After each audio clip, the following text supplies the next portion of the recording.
आज full action में है सुप्रीम कोर्ट। लॉकडाउन में मजदूरों की सैलरी पर आज सुप्रीम कोर्ट में बड़ी सुनवाई हुई, जिसमें एक बड़ा फैसला सुप्रीम कोर्ट ने दिया है।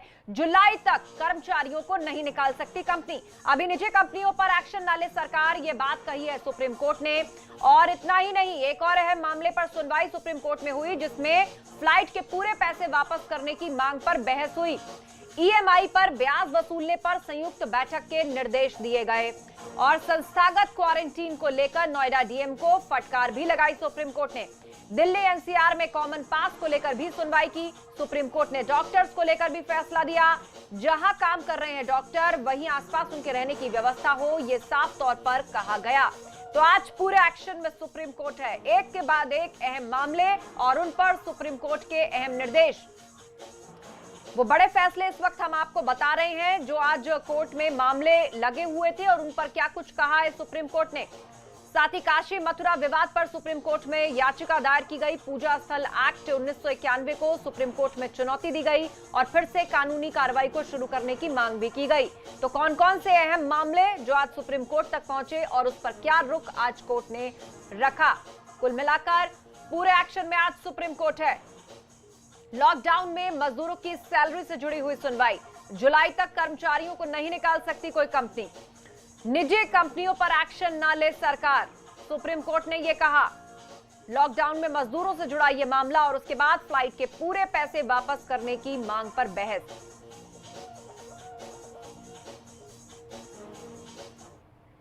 तो ये हमने आपको बताया सुप्रीम कोर्ट में कितने अहम मामलों पर आज सुनवाई हुई। और अब आज की एक और बड़ी खबर, 69,000 शिक्षा भर्ती से जुड़ी हुई ये बड़ी खबर है। हाई कोर्ट से राज्य सरकार को राहत मिल गई है। भर्ती पर स्टे का फैसला डबल बेंच ने रोक दिया है। सुप्रीम कोर्ट के निर्देशानुसार अब भर्ती कर सकते हैं, ये हाई कोर्ट ने अब कहा है। इस वक्त की बड़ी खबर, सरकार जैसा चाह रही थी राहत उसे मिल गई है। भर्ती पर जो स्टे लगाया गया था, डबल बेंच ने उसे रोक दिया है। 69,000 शिक्षा भर्ती पर यह बड़ी खबर इस वक्त आ रही है। फैसला रिजर्व रख लिया गया था, इंतजार किया जा रहा था कि 12 बजे के आसपास यह फैसला पढ़कर सुनाएगी कोर्ट। और अब डबल बेंच ने राहत दे दी है सरकार को और कहा है कि सुप्रीम कोर्ट के निर्देशानुसार अब आप इस प्रक्रिया को चालू रख सकते हैं। राज्य सरकार को राहत मिली है, भर्ती पर लगा स्टे डबल बेंच ने रोक दिया है। इससे पहले इलाहाबाद हाईकोर्ट की लखनऊ बेंच ने भर्तियों पर स्टे लगा दिया था। सीधा रुख करते हैं, शैलेश रंजन लखनऊ से हमारे साथ जुड़ गए हैं। शैलेश, सरकार को राहत मिली है, जैसा सरकार चाह रही थी, भर्ती पर से स्टे हट गया है, लेकिन कहा है हाईकोर्ट की लखनऊ बेंच ने, यानी डबल बेंच, जिसने फैसला दिया है कि सुप्रीम कोर्ट के दिशा निर्देशानुसार आप प्रक्रिया को चालू रख सकते हैं। क्या मायने हैं इसके? आशा, देखिए अभी कोर्ट का ऑर्डर अपलोड हो रहा है, लेकिन फिलहाल जो इस पूरे मामले से जुड़े हुए वकील हैं, अभी इसमें जो वकील इससे जुड़े हुए हैं भदौरिया जी, और इसके अलावा हरगोविंद सिंह परिहार जो अवध बार काउंसिल के अध्यक्ष भी हैं और अभ्यर्थी पक्ष के वकील भी हैं वो, इसके अलावा अमित सिंह भदौरिया जो हैं, उनसे हमारी बात हुई, जो अभ्यर्थियों के साथ के वकील हैं। उन्होंने बताया कि कोर्ट ने जो अपना फैसला पढ़ा है उसमें ये कहा है कि डबल बेंच ने कि जो सिंगल बेंच का आदेश था 3 जून वाला, उसको फिलहाल स्थगित कर दिया गया, स्टे कर दिया गया। और ये कहा है कोर्ट ने कि राज्य सरकार जो है वो सुप्रीम कोर्ट के 21 मई और 9 जून का जो फैसला है उसके 9 मई और 21 मई और 9 जून का जो फैसला है उसके आधार पर अपनी भर्ती प्रक्रिया को आगे बढ़ा सकती है।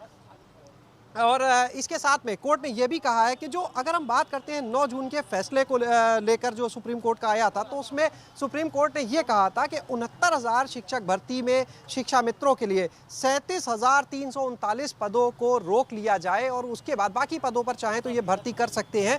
तो इसी के आधार पर अब आगे भर्ती करने के लिए फिलहाल कहा है। तो निश्चित रूप से राज्य सरकार के लिए ये राहत ज़रूर है, निश्चित रूप से एक बड़ी राहत है राज्य सरकार के लिए भी, और जो अभ्यर्थी मेरिट में शामिल थे उनके लिए भी एक बड़ी राहत ये कही जा सकती है। आस्था जी हाँ, बिल्कुल, जो अभ्यर्थी मेरिट में शामिल थे उनके लिए भी राहत की बात कही जा सकती है। लेकिन सुप्रीम कोर्ट के जिन दिशा निर्देशों की बात हो रही है, कुछ दिन पहले शिक्षा मंत्री ने कहा था कि चूंकि हमारा पक्ष जो है अभी कोर्ट ने नहीं सुना है, तो हम कोर्ट में पक्ष रखेंगे। जहां पर सुप्रीम कोर्ट ने 34,000 सीटों को अलग हटाकर भर्ती करने की बात कही थी, तो उसमें यूपी सरकार का कहना है कि हम भी जाएंगे कोर्ट में, अपना पक्ष रखेंगे। तो अब आगे की प्रक्रिया क्या रहने वाली होगी, इसकी कब तक क्लैरिटी इस पर मिल पाएगी?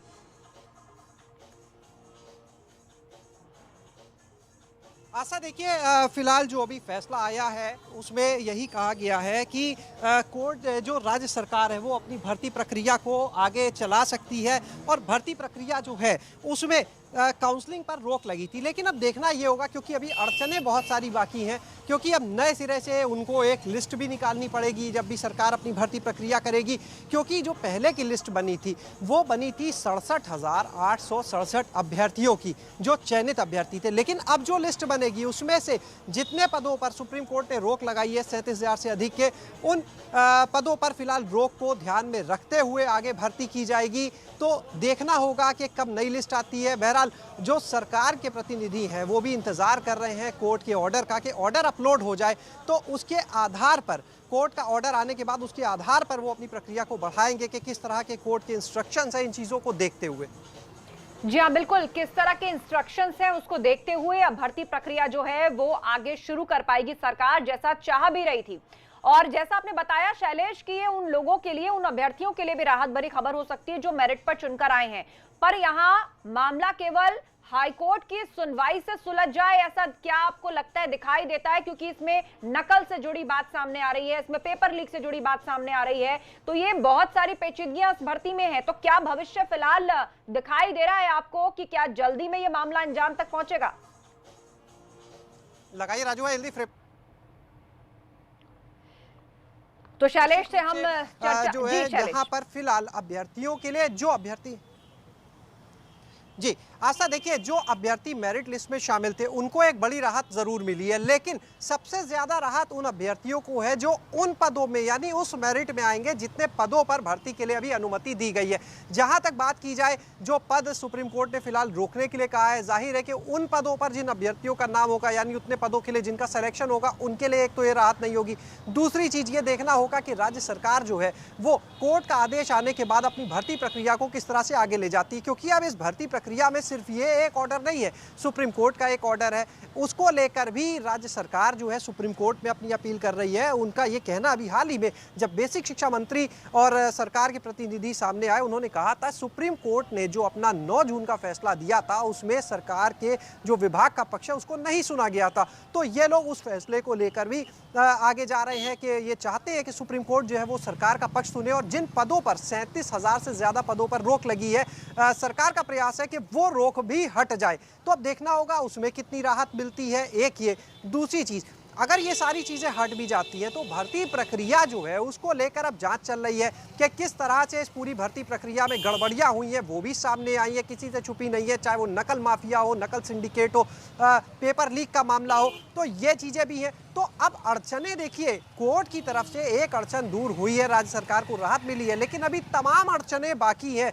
ऐसे में अगर सरकार ये फैसला लेती है हम भर्ती प्रक्रिया को आगे ले जाएंगे तो भी विरोध हो सकता है उसका, कि जिस भर्ती परीक्षा की शुचिता पर ही सवाल उठ चुके हैं, जिस भर्ती परीक्षा को लेकर ये सवाल उठे कि पेपर लीक हुआ है, ऐसे में अब ये सब कुछ निर्भर करेगा कि सरकार क्या फैसला लेती है। बहरहाल सरकार जो है वो भी पूरे ऑर्डर के अपलोड करने का इंतजार कर रही है। अपलोड होगा उसके बाद जो उनकी लीगल टीम है उससे डिस्कशन होगा, इसके बाद उच्च स्तर पर शासन में इसको लेकर वार्ता होगी, जो न्याय विभाग है वो बताएगा, तो देखना होगा। लेकिन ये फैसला जो है राहत भरा कहा जा सकता है, लेकिन अड़चनें खत्म हो गई ये नहीं कहा जा सकता आस्था अभी। और अभ्यर्थियों के लिए जो संघर्ष का अभी समय, हम लोग लगातार कह रहे हैं कि सिस्टम की वजह से जो अभ्यर्थी संघर्ष कर रहा है वो संघर्ष का समय अभी आप कह सकते हैं कि खत्म नहीं हुआ है यहीं पर। जी हाँ, संघर्ष अभी खत्म नहीं हुआ है। अभ्यर्थियों की जो मुश्किलें हैं उन पर क्लैरिटी मिलना, उसमें भी अभी समय लगेगा, ऐसे साफ तौर पर शैलेश देखा जा सकता है। क्योंकि एक तरफ ये भर्ती परीक्षा हुई, इसका जो टॉपर है वो भी जेल में है, एसटीएफ पूरे मामले की इंक्वायरी कर रही है कि नकल या पेपर लीक आउट से जुड़े हुए खुलासे इस मामले में हो रहे हैं। तो ऐसे में अब आगे जो भर्ती प्रक्रिया रहने वाली है वो किस आधार पर रहेगी, कौन मेरिट पर आया है, कौन चीटिंग से पास हुआ है, उसकी भी इन्वेस्टिगेशन जब तक चलेगी, क्या तब तक अभ्यर्थियों को और इंतजार करना होगा? देखिए फिलहाल आस्था जो हालात अभी दिख रहे हैं, जिस तरह से अभी राज्य सरकार कह रही है कि हम सुप्रीम कोर्ट में बात कर रहे हैं, सुप्रीम कोर्ट में अपना पक्ष रखने के लिए लगी हुई है राज्य सरकार के किस तरह से जो जिन पदों को रोका गया उन पर भी छूट मिल जाए, तो अभी उसका फैसला होना बाकी है। इसके अलावा जैसा हमने अभी पहले भी जिक्र किया कि इस भर्ती परीक्षा में जिस तरह से धांधली सामने आई, रैकेट सामने आया, उसको लेकर तो अभी तो ये भी तय नहीं है कि कितने लोग इस भर्ती परीक्षा में इस नकल माफिया के बल पर पास हुए। तो जब तक ये चीज़ें क्लियर नहीं हो जाती हैं, कैसे तय होगा किसको मेरिट में रखना और किसको नहीं? क्योंकि अभी तो जो टॉपर की बात है, उदाहरण हम टॉपर का ही ले लेते हैं कि टॉपर गिरफ्तार हो चुके हैं, कई टॉपर पर एसटीएफ की निगाह लगातार बनी हुई है और ये वो लोग हैं जिन पदों पर भर्ती होनी है, जिनका नाम मेरिट लिस्ट में शामिल था। तो जाहिर सी बात है कि जब इन लोगों की अभी भर्ती में नाम है जो गड़बड़ करने वाले, तो अब किस तरह से ये लिस्ट को संशोधित करेंगे ये भी देखना होगा। और अभी संशोधित करेंगे या जांच पूरी होने का इंतजार करेंगे, इस पर निगाह रखनी होगी। क्योंकि अगर जांच पूरी हुए बिना मान लीजिए अपनी भर्ती प्रक्रिया को शुरू करते हैं और उसके बाद जांच में ऐसे नाम आते हैं जिन्होंने गलती से नौकरी हासिल की हो या फर्जीवाड़ा किया हो, तब क्या होगा? तो चीज़ें और कॉम्प्लिकेटेड होती चली जाएंगी। तो अभी कोर्ट में यहाँ से राहत मिली है, लेकिन अभी कई चीज़ों पर फाइनल जो फैसले हैं वो आना बाकी है। इसके अलावा जो जांच चल रही है एसटीएफ की, उसकी रिपोर्ट का भी इंतजार है। जांच खत्म होना इतना आसान भी नहीं है, अभी तो कड़ियाँ जुड़ती जा रही है कि किस तरह से पूरा एक नेक्सस, पूरा एक रैकेट प्रदेश भर में फैला हुआ था इस भर्ती को लेकर। हाँ, राज्य सरकार जो हम बार बार कह रहे हैं, ये राहत ज़रूर है कि डबल बेंच ने सिंगल बेंच के फैसले को स्टे किया है जो 3 जून का था, और अपनी तरफ से कह दिया है कि आप सुप्रीम कोर्ट के जो 21 मई का फैसला है, जो 9 जून का फैसला, उसके जो निर्देश मिले हैं उसके आधार पर आप अपनी प्रक्रिया करें। लेकिन इस अनुमति के बाद भी प्रक्रिया कैसे करेंगे, अब ये राज्य सरकार के लिए एक बड़ी चिंता का विषय होगा। क्योंकि इतने विवादों के बीच में, जांच के बीच में आखिर कैसे मेरिट लिस्ट तैयार होगी, कैसे तय किया जाएगा कौन सा अभ्यर्थी फर्जीवाड़े से पास हुआ है, कौन सा अभ्यर्थी मेहनत से पास हुआ है, ये अब कैसे डिसाइड होगा, ये बड़ा सवाल है। और लेकिन जो पेचीदगियां हैं वो भी बढ़ती जा रही हैं। बेशक यहाँ हाईकोर्ट के डबल बेंच ने स्टे हटा दिया हो और कहा हो कि आप जारी रख सकते हैं, पर और भी बहुत सारे मामले हैं जिनकी इन्वेस्टिगेशन में वक्त लगेगा और क्या वो कोर्ट तक नहीं पहुंचेंगे। कुल मिलाकर अभी जल्दी में ये मामला सिमटता दिखाई नहीं दे रहा। शुक्रिया शैलेश अहम जानकारी के लिए। इस बीच एक और अहम खबर का रुख करने जा रहे हैं। यूपी में सांप्रदायिक और जाति विवाद पर सीएम सख्त हो गए हैं। सीएम योगी ने डीजीपी को 2 टूक कह दिया है। ऐसी घटना पर इंस्पेक्टर और सीओ पर कार्रवाई होनी चाहिए। सीएम ने साफ कहा, ऐसी घटना पर एसपी जवाबदेह होंगे। आजमगढ़ और जौनपुर की घटना के बाद ये सख्ती दिखाई है। सांप्रदायिक हिंसा को लेकर सीएम नाराज हैं और आज टीम 11 की बैठक में उन्होंने एक्शन लिया है। डीजीपी से उन्होंने साफ कह दिया है कि लापरवाही पर एक्शन लूंगा। सांप्रदायिक हिंसा के लिए सभी एसपी एसएसपी जवाबदेह हैं। ऐसी घटनाओं पर इंस्पेक्टर सीओ पर कार्रवाई करूंगा। आजमगढ़ के एसएसपी को फोन पर उन्होंने फटकार लगाई और क्या शब्द उन्होंने कहे वो आप ध्यान से सुनिए। सीएम ने कहा, सुधर जाओ, ठीक से काम कर लो। सीएम योगी ने कहा, हीला हवाली बर्दाश्त नहीं करूंगा, दलितों पर अन्याय बर्दाश्त नहीं करूंगा। आजमगढ़ और जौनपुर में आरोपियों पर एनएसए के आदेश दिए हैं अब सीएम ने। दोनों मामलों में थानाध्यक्ष को सीधे सस्पेंड कर दिया गया है।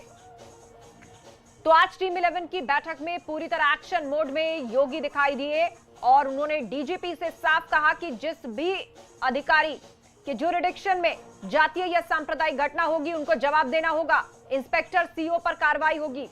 और एसएसपी आजमगढ़ को तो खास तौर पर उन्होंने फटकारा और कहा कि ऐसी हीला हवाली बर्दाश्त नहीं करूंगा। सीधे आपको लिए चलते हैं वीरेश पांडे के पास, लाइव जुड़ रहे हैं लखनऊ से। वीरेश, आज जो टीम 11 की बैठक थी काफी गर्मा गर्मी भरी रही, अधिकारी भी सहमे नजर आए, इतने एक्शन मोड में सीएम योगी दिखाई दिए। देखिए, कल जौनपुर की घटना और आज आजमगढ़ की घटना को लेकर मुख्यमंत्री बेहद सख्त थे और जब टीम 11 की बैठक में मुख्यमंत्री आए तो उन्होंने एक तय कर लिया था कि आज वो डीजीपी और अपर मुख्य सचिव अवनीश अवस्थी से जरूर बात करेंगे किस रूप में जाति और सांप्रदायिक हिंसा हो रही है। जौनपुर और आजमगढ़ दोनों सटे हुए डिस्ट्रिक्ट हैं और मुख्यमंत्री योगी आदित्यनाथ की कर्मभूमि है। यानी हम बात करें गोरखपुर, देवरिया, आजमगढ़, जौनपुर, बस्ती, महाराजगंज, कुशीनगर, ये ऐसे डिस्ट्रिक्ट हैं जहां मैन टू मैन और गांव गांव जाकर मुख्यमंत्री की पहचान है, मुख्यमंत्री वहां एक एक लोगों को जानते हैं। तो यहां की जो भी घटनाएं होती हैं उसकी जानकारी के लिए मुख्यमंत्री के पास एलआईयू के अलावा मैन टू मैन जो उनके रिलेशन हैं वो भी काम आते हैं, और मुख्यमंत्री तक वो सारी खबरें जौनपुर और आजमगढ़ की पहुंच चुकी थी कि वहां किस रूप में प्रशासन काम कर रहा है, किस रूप में एसपी और एसएसपी काम कर रहे हैं, किस रूप में थानाध्यक्ष और सीओ काम कर रहे हैं। मुख्यमंत्री जब टीम 11 की बैठक में पहुंचे तो काफी तेवर सख्त थे। जो हमारे सोर्सेस से खबर है, जब मुख्यमंत्री कोरोना की विभीषिका पर बात शुरू हुई, अधिकारियों ने शुरू की, इसी बीच मुख्यमंत्री ने यू टर्न लिया और आजमगढ़ की घटना का संज्ञान लेते हुए मुख्यमंत्री ने डीजीपी से कहा कि आजमगढ़ के एसएसपी से बात कराया जाए। और जब आजमगढ़ के एसएसपी लाइन पर आए तो मुख्यमंत्री ने कहा कि सुधर जाओ, बर्दाश्त नहीं करूंगा, हीला हवाली किसी की भी बर्दाश्त नहीं की जाएगी। और डीजीपी से कहा कि सारे एसपी और एसएसपी को आप संदेश दे दो कि जाति और सांप्रदायिक हिंसा इस प्रदेश में, मेरे राज में बर्दाश्त नहीं होगी, और अगर कहीं भी इस तरह की कोई घटना होती है तो जिम्मेदार थानाध्यक्ष को सस्पेंड किया जाएगा, सीओ को निलंबित किया जाएगा और एसपी और एसएसपी की जवाबदेही तय की जाएगी। मुख्यमंत्री की अधिकारियों को कि हीला हवाली बर्दाश्त नहीं होगी, जातीय सांप्रदायिक घटनाएं जहां भी होती हैं अधिकारियों की जवाबदेही तय होगी। आपको रोकना चाह रही हूं वीरेश, एक बहुत बड़ी खबर इस वक्त सुप्रीम कोर्ट से आ रही है। सुप्रीम कोर्ट कोविड-19 के मरीजों के उचित इलाज और बीमारी से मरने वालों के शव को अस्पतालों में गरिमापूर्ण तरीके से रखे जाने पर सुनवाई शुरू हो गई है। अविनाश का रुख करते हैं। अविनाश, तफसील से बताएं क्या खबर है, क्या कहा है सुप्रीम कोर्ट ने? देखिए, अगर बात करें तो जिस प्रकार से कई सारी मीडिया रिपोर्ट में दिखाया गया है कि जो शव है, खासतौर से जो हॉस्पिटल के अंदर जो मरीज है उनके बगल में ही शव रख के इलाज किया जा रहा है मरीजों का। इसके साथ साथ जो कोविड-19 संक्रमित के लोग मर रहे हैं उनके शवों के साथ दुर्दशा की जा रही है। इस पर सुप्रीम कोर्ट ने इसका संज्ञान लिया और कहा कि ये काफी चिंताजनक स्थिति है कि लोग शव के साथ रहकर इलाज करवा रहे हैं। इसके साथ साथ अगर बात करें, सुप्रीम कोर्ट ने यह भी कहा कि ये काफी दुर्भाग्यपूर्ण है कि शवों के साथ दुर्दशा की जा रही है। इस पर सुप्रीम कोर्ट ने आदेश दिया है कि जितने भी शव हैं उनका सही तरीके से और सम्मानजनक तरीके से अंतिम संस्कार किया जाए। इसके साथ साथ ये सुनिश्चित किया जाए कि कोई भी मरीज शव के साथ रह के उनका इलाज न किया जाए। इसके साथ टेस्टिंग पर भी सुप्रीम कोर्ट ने सवाल खड़ा किया है, खासतौर से दिल्ली के टेस्टिंग पर। सुप्रीम कोर्ट ने कहा है जहां मुंबई में रोजाना 16,000 से 17,000 के बीच टेस्टिंग हो रही है, वहीं दिल्ली सरकार की अगर बात करें तो 5,500 की टेस्टिंग कर रही है, जबकि तमिलनाडु में 17,000 और महाराष्ट्र में 16,000 रोजाना टेस्टिंग हो रही है। तो इसको लेकर सुप्रीम कोर्ट ने कड़ी टिप्पणी की है कि दिल्ली में आखिर इतनी टेस्टिंग कम क्यों है जबकि इतने ज्यादा मरीज निकल रहे हैं। तो ये काफी महत्वपूर्ण फैसला दिया सुप्रीम कोर्ट ने अपने पर। खासतौर से जो मरीज लगातार अस्पतालों से वीडियो बना के दिखा रहे थे, उनका शव के बगल में इलाज चल रहा है, शव वहीं पे पड़ा हुआ है, और खासतौर से जो शवों की दुर्दशा की खबर आ रही थी। अगर हम उत्तर प्रदेश की बात करें तो परसों ही उत्तर प्रदेश में ऐसी एक खबर आई थी जहाँ पे शव को कूड़े वाले वाहन से ले जाया गया। तो इस तरीके कई जगह दुर्दशा की खबर आई थी।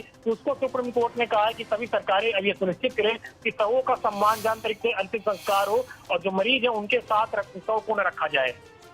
जी हाँ, बड़ी बात सुप्रीम कोर्ट ने कही है कि शवों का अंतिम संस्कार प्रॉपर तरीके से किया जाए और गरिमापूर्ण तरीके से उन शवों को अस्पतालों में रखा जाए। टेस्टिंग को लेकर भी अहम कमेंट किया है यहाँ पर अविनाश, और मुंबई का एग्जांपल दिया यहाँ कोर्ट ने कि वहां पर 17,000 16,000 टेस्टिंग की जा रही है। तमिलनाडु में बड़े पैमाने पर टेस्टिंग की जा रही है, लेकिन दिल्ली सरकार यहाँ पर फिर से गिर गई। बीते दिनों अरविंद केजरीवाल ने एक तरह से प्राइवेट टेस्टिंग पर रोक ही लगा दी थी और अस्पतालों को भी लेकर उन्होंने कहा था कि दिल्ली के अस्पतालों में केवल दिल्ली वालों का इलाज हो, लेकिन बाद में एलजी ने उसे पलटा। पर टेस्टिंग जैसे सवाल पर अभी भी दिल्ली सरकार से कोई स्पष्ट या कह लीजिए संतोषजनक जवाब नहीं मिल पाया है। अगर टेस्टिंग की बात करें तो सुप्रीम कोर्ट ने बताया था, आंकड़े रखते हैं कि 27 मई को दिल्ली में जहाँ 6,000 टेस्ट किए गए, वहीं 9 जून को ये आंकड़ा 4,000 के नीचे गिर गया, यानी कि कम टेस्टिंग हुए।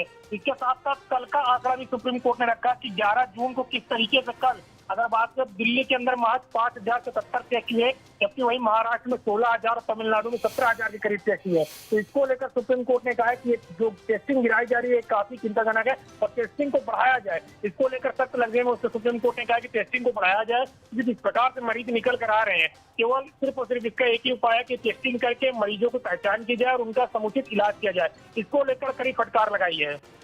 जी हाँ, बिल्कुल, उसको लेकर कड़ी फटकार लगाई है। शवों को सम्मानजनक तरीके से रखा जाए, ऐसी तस्वीर दोबारा सामने ना आए कि एक बेड पर शव है, दूसरी तरफ किसी पेशेंट का इलाज चल रहा है। इसको लेकर सुप्रीम कोर्ट ने साफ निर्देश दिए हैं। शुक्रिया अविनाश अहम जानकारी के लिए।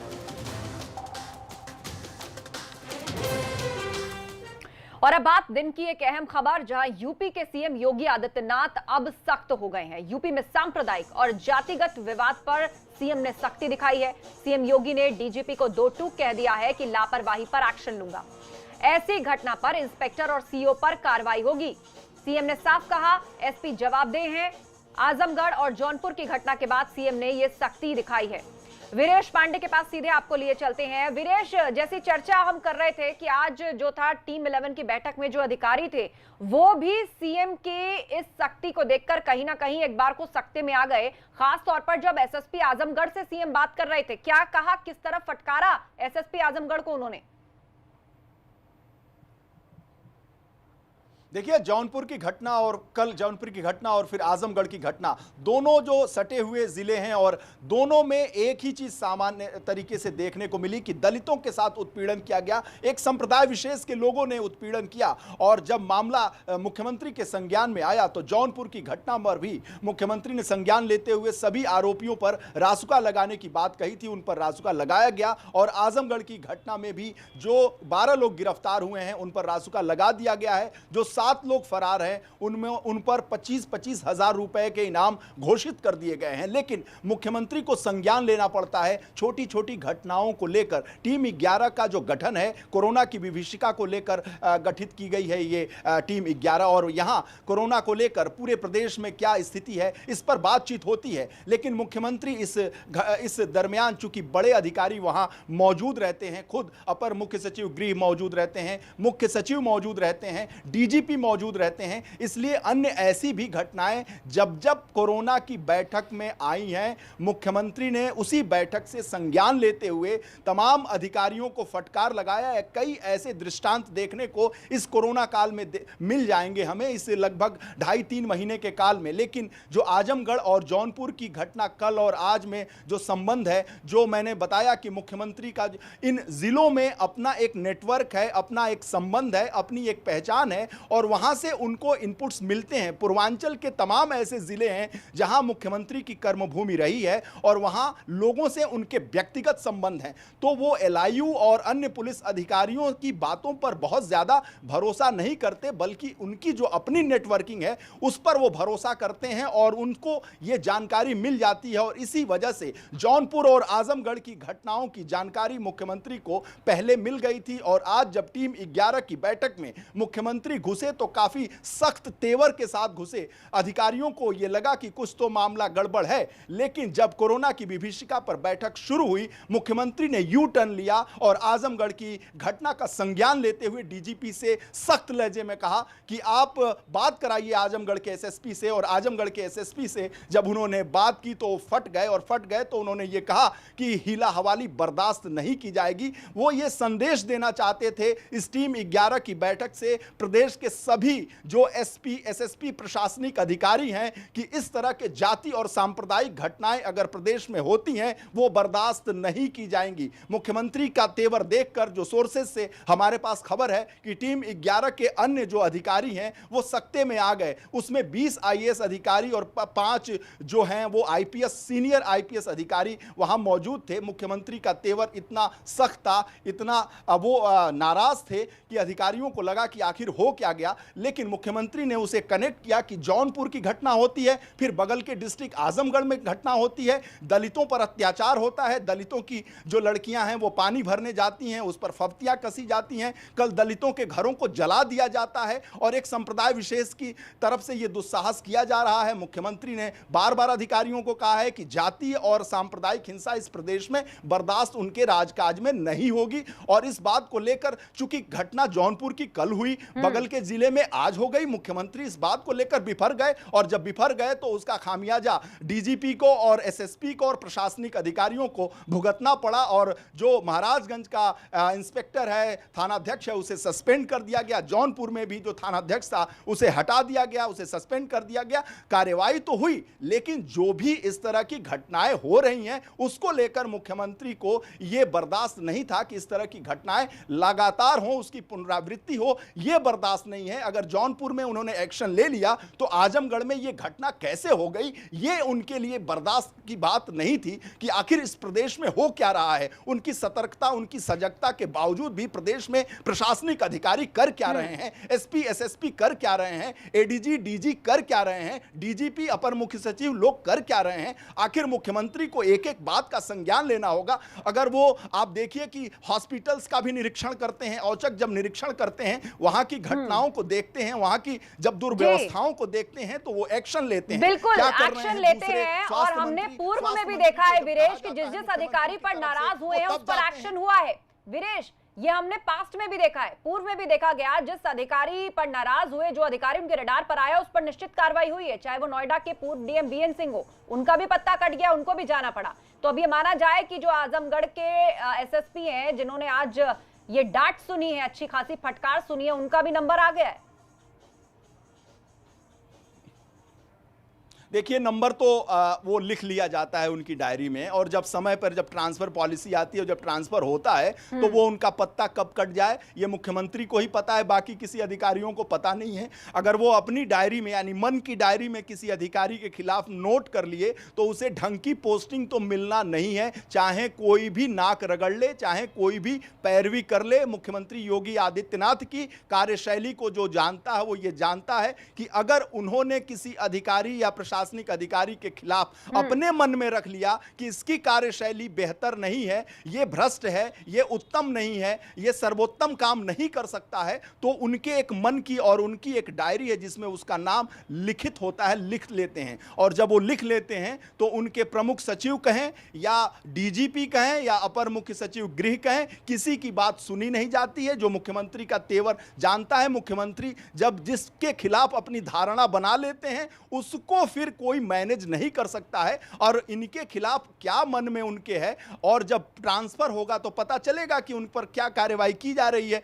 और ये तो मैं आपको बता दूं कि इस प्रदेश में मुख्यमंत्री ने अगर किसी भी अधिकारी के खिलाफ 3 साल से ज्यादा की सरकार में जो प्रशासन को जानता है, सरकार को जानता है, वो ये जानता है कि किस अधिकारी के खिलाफ वो क्या भाव रखते हैं, और जिसके खिलाफ वो भाव खराब रखते हैं उसकी पोस्टिंग तो बड़ी मुश्किल है इस प्रदेश में। निश्चित रूप से उस पर कार्रवाई जो है वो पूर्व में भी हमने देखी है। और हाल ही में डिप्टी सीएम केशव प्रसाद मौर्य ने भी कहा था कि न सिर्फ पुलिस महकमा बल्कि जो तमाम अधिकारी विभागों से जुड़े हुए हैं, 3 साल का समय उन्हें दिया गया है। संदेश साफ है, या तो सुधर जाओ नहीं तो कार्रवाई के लिए तैयार रहो। शुक्रिया वीरेश अहम जानकारी के लिए। एक छोटे से ब्रेक का यहाँ वक्त है, जल्द लौट रहे हैं।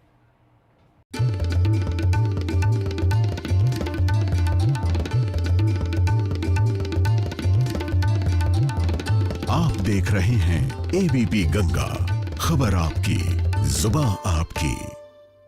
असल में हमारा